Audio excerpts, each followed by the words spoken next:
राजा चाहियो रे। किन चाहियो? देश बचाउनलाई। कोबाट?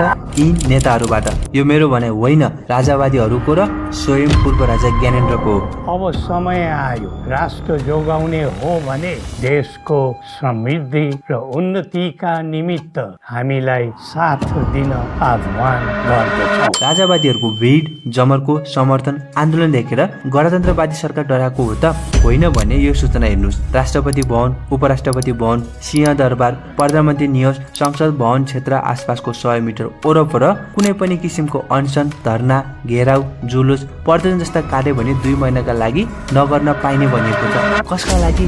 आफै थाहा पाउनुहोस्। आउनुहोस् आजको भिडियोमा राजतन्त्र पुनर्स्थापना हुन्छ कि नै, हुने सम्भावनाहरू के छन् र सबभन्दा महत्त्वपूर्ण कुरा राजतन्त्रमा मान्छेको जीवनस्तर, शिक्षा, स्वास्थ्य, लवाई खवाई, गरिबी, स्वतन्त्र, न्यायपूर्ण समाज थियो कि नै, यो पनि हेर्नेछौँ। साथै राजा ल्याउन चाहिँ कस्तो हुन्छ, पावरफुल राजा या पावरलेस राजा। अर्को कुरा, कुनै दिन गणतन्त्रको कुरा गर्ने यी ज्ञानेन्द्र साई, यी रविन्द्र मिश्रा एकाएक राजावादी कसरी भए? राजा नेपालमा आवश्यकै छैन। सर्वप्रथम त हामी राजावादी होइन, राजा ठिक होइन। मैले छातीमा हात राखेर भने मेरो बाजेले घिउ खाथे, हात सुङ सुङ भन्ने संस्थाको कुनै पनि हालतमा समर्थक होइन। केपी ओली जिन्दाबाद, यो देश बनाउन सक्ने एकमात्र मान्छे हुन् केपी ओली भनेर भाषण दिने दुर्के पर्साई आज एकाएक केपी ओलीलाई गाली गर्ने, राजा आऊ देश बचाऊ भन्छ। यो देशलाई बचाउने भनेको अब एमाले नै हो, यो देशलाई बचाउने केपी ओली नै हो।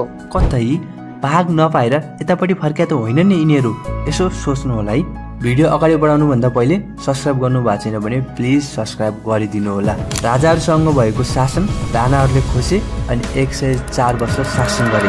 फेरि नेपाली जनता लडे, विरोध गरे, शहीद भए अनि प्रजातन्त्रको स्थापना गरे। फेरि राजा महेन्द्रले 2017मा पञ्चायत व्यवस्था लागू गरे। फेरि 2046 सालको आन्दोलनले प्रजातन्त्र सहितको राजतन्त्र स्थापना गरे।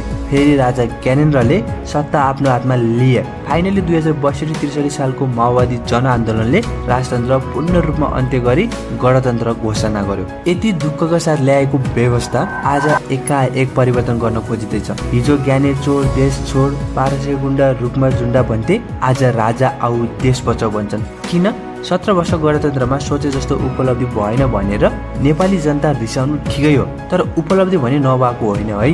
कम्प्यारिजन सहितको डाटा हेर्नेछौँ, एकैछिन कुर्नु होला। 27 गते धेरै कुराको नोटिस गरियो, त्यो भिड, त्यो जमरको, त्यो समर्थन र अर्को कुरा के हो भने भारतीय मुख्यमन्त्री योगीनाथको फोटो। कतै भारतीय शक्तिको हात त छैन भनेर शङ्का भने पैदा हुन सक्छ। अब राजतन्त्रको बेला शिक्षा, स्वास्थ्य, लवाई खवाई, जीवनस्तर, मानव अधिकार, न्याय, देशको अर्थतन्त्र कस्तो थियो त्यो पनि हेरौँ। म डिटेलमा जाँदिनँ, तर तपाईँलाई केही आइडिया भने पक्कै दिन्छु। शिक्षाको कुरा गर्ने हो भने विशेष गरी ब्राह्मण, किनभने उनीहरूको त अब पेसा नै थियो। अनि त्यसपछि राजाहरूको सन्तान र आसेपासेहरूलाई मात्र शिक्षाको एक्सेस थियो। स्वास्थ्य अवस्था एकदमै कमजोर थियो, हैजा लागेपछि त तराई पठाइन्थ्यो रे भन्ने कुरा त सुन्नु भएको होला नि। यहाँबाट अनुमान लगाउनुहोस् स्वास्थ्य अवस्था कस्तो थियो। अनि यो किलो पनि हेर्नुहोस्, काठमाडौँमा चाहिँ मान्छेलाई रोग लाग्यो भनेर काठमाडौँबाट चाहिँ बाल बच्चा, रोगी, बिरामी, बुढा बुढी सबै काठमाडौँबाट लखेट्ने चाहिँ राजतन्त्रात्मक व्यवस्था होइन है। राजाहरू बिरामी भए इन्डिया गएर उपचार गरिहाल्थे, जनता मरे मर,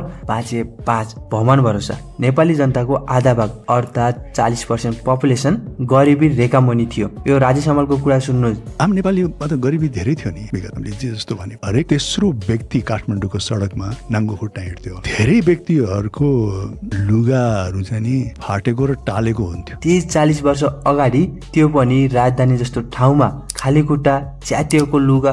अब आफै सोच्नुहोस् त गरिबी अवस्था कस्तो थियो। त्यति बेला जसले कमाइ गर्न सक्थे तिनीहरू मुगलान जान्थे, भारतको दिल्लीको गल्ली गल्लीमा डन्डा हान्थे। अहिले विदेशीको हस्तक्षेप भयो भन्छन्, यो साँचो। तर IMF को नेपालमा इन्ट्री कहिले भएको हो? क्रिस्चियनिटी बढ्यो भन्छन्, तर क्रिस्चियनिटी नेपालमा भित्रिएको कहिले हो? राजाको पालामा कारखानाहरू बन्द हुनुको पछाडिको कारण गणतन्त्रलाई दिइन्छ। तर IMF सँग ऋण लिएर बजेट बनाउँदा IMF कै अनुसार सरकारी कारखानालाई निजीकरण कहिले गर्यो? आवतीको अनुसार यी सबै राजाको पालामा। दलित, कमैया, थाडू, पिछडिएको वर्गको अवस्था कस्तो थियो? राजा महेन्द्रले त दलित शब्द माथि नै प्रतिबन्ध गरेका थिए, जबकि दलितमाथि भइरहेको भेदभावको विरुद्ध कानुन बनाउनु पर्ने थियो। कमाइमाथि बलात्कार, शोषण हुँदा कोही किन बोलेनन्? अनलाइन खबरमा रामचन्द्र उप्रेतीले लेखेको यो आर्टिकल पढ्नुहोला, तपाईलाई धेरै आइडिया आउनेवाला छ। यो आर्टिकलका अनुसार 2050 साल आइपुग्दा नेपालमा गरिबी रेखा मुनि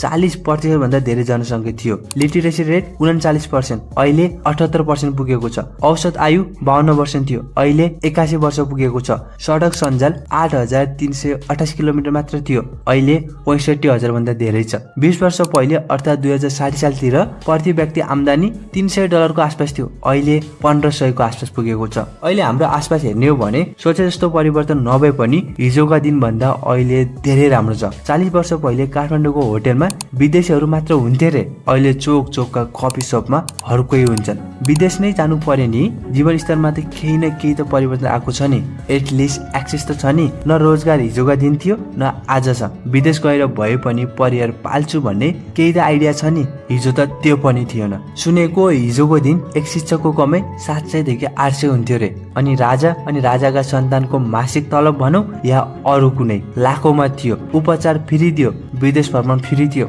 यो मैले टिकटकमा स्क्रिनशट भेटाएको हुँ, खै आफै मूल्याङ्कन गर्नु होला। यो 30-40 वर्ष अगाडिको लाइफस्टाइलको कुरा गरेको हुँ। त्यो अवस्था, त्यो पीडा, त्यो गरिबी, त्यो बोल्न नपाइने दिन, अधिकार, न्याय नभएको समाज हामी कल्पना मात्र गर्न सक्छौँ, तर महसुस भने गर्न सक्दैनौँ। हामी केपी ओली, शेरबहादुर प्रचण्डको टाउको मूल्य तोक्ने यो पुस्ताले हिजोको दिनको इतिहास मात्र पढ्न सक्छौँ, महसुस गर्न सक्दैनौँ। भोलि राजतन्त्र आयो भने ज्ञानेन्द्रको टाउको मूल्य तोक्न पाइन्छ कि नै, गाली दिन पाइन्छ कि नै, जसरी आजका दिन हामी आजका नेताहरूलाई दिने गर्छौँ। अब राजतन्त्र आउने पोसिबिलिटीहरू के छन् त? पहिलो हो जनमत संग्रह, जुन अहिलेका राजनीतिक दलहरू गराउन चाहँदैनन्। अर्को कुरा, जब व्यवस्था परिवर्तन भयो त्यतिखेर राजतन्त्र हटाउ नारा भन्ने लागेको थिएन, ज्ञाने चोर देश चोर भन्ने नारा लागेको थियो। केही गरी त्यतिखेर जनमत संग्रह भएको भए आजको जस्तो यो व्यवस्थालाई लिएर उपुत्र समय भने आउने थिएन।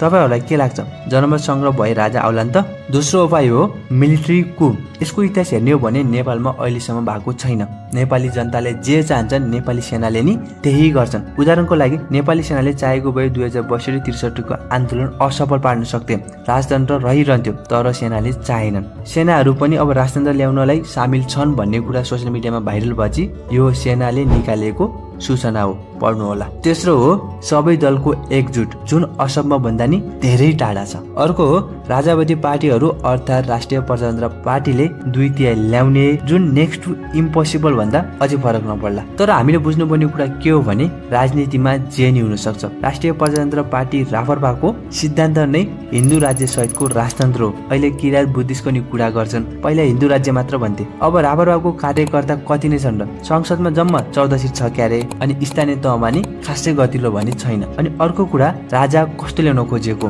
सक्रिय यानी कि पावरफुल राजा या संवैधानिक यानी कि पावरलेस राजा? भन्न त संवैधानिक राजाको कुरा गर्छन्, तर पूर्व राजा ज्ञानेन्द्रले भने यसको बारेमा केही बोलेका छैनन्। सायद पावरफुल राजा नै चाहन्छन् होला। राष्ट्रिय प्रजातन्त्र पार्टीको कुरा गर्ने हो भने उनीहरू राजतन्त्र सहितको प्रजातन्त्र चाहन्छन्, प्रत्यक्ष निर्वाचित प्रधानमन्त्री चाहन्छन्, प्रदेश र माथिल्लो संसद खारेजको कुरा गर्छन्। एकछिनलाई मानम राजतन्त्र आयो रे, त्यसपछि प्लान खोइ त? यो बारे न त राष्ट्रिय प्रजातन्त्र पार्टी बोलेको छ, न त पूर्व राजा ज्ञानेन्द्र नै बोलेका छन्, न त यो आन्दोलन लिड गर्नेहरूले नि बोलेका छन्। पावर नै नभएको राजाले देश चाहिँ कसरी बचाउँछ भने, भ्रष्टाचार कसरी रोक्छन्, देशलाई समृद्धि कसरी बनाउँछन्, कुनै आइडिया छैन। तर एउटा के भनाइ छ भने राजतन्त्र आयो भने देशको युनिटी कायम हुन्छ, देशको संस्कृतिको जगाना हुन्छ भन्ने कुरा छ, जुन ठिकै पनि हो। फेरि राजतन्त्र सहितको गणतन्त्र नभएको होइन, युकेमा पनि छ, अरू देशमा पनि छ। तर नोटिस गर्नुपर्ने एउटा कुरा के छ भने राजतन्त्रको आन्दोलन लिड गरिरहेका व्यक्तिहरूमा नि खासै मेलमिलाप छ जस्तो लाग्दैन। दुर्गा वर्षाले राष्ट्रिय प्रजातन्त्र पार्टीलाई व्यङ्ग्य गर्छन्, राजेन्द्र लिन्देनले दुर्गा वर्षालाई। यो भिडियो हेरिसकेपछि तपाईँलाई राजाकै विरोधमा बना जस्तो लाग्ला, वास्तवमा त्यस्तो होइन। तर यहाँ धेरै कुरा नोटिस गर्नुपर्ने छ। यति धेरै प्रश्न उठाएको छ, अगाडि पछाडिको सोचिएको छ, बाँकी तपाईँको विचार